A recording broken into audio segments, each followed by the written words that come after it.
রাজ্য এখন দেখাতে চাইছে সিবিআই ফেল্ড, তার জন্য এই অপরাধীকে ছেড়ে দিয়ে প্রমাণ করাতে পারে যে দেখো সিবিআই পারলো না, আমরা কি করব।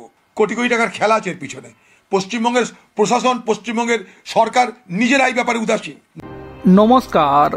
অনেকে বলছেন এই রকম একটা নারকীয় ঘটনা সঞ্জয় রায় যে করেনি তেমনটা নয়, তবে বিষয় বা ঘটনা হচ্ছে এই রকম একটা নারকীয় ঘটনা একা সঞ্জয় রায়ের পক্ষে ঘটানো কি সম্ভব ছিল?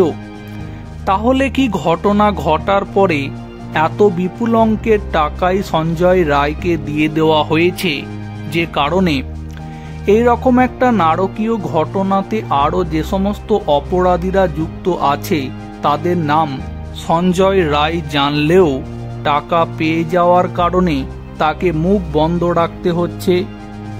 এই দিন আরজি করে নির্যাতিতা তরুণী চিকিৎসক ধর্ষণ খুনের ঘটনাতে মহামান্য আদালতের তরফে নির্দেশ দেওয়া হয়েছে সঞ্জয় রায়কে আমৃত্যু কারাদণ্ডের।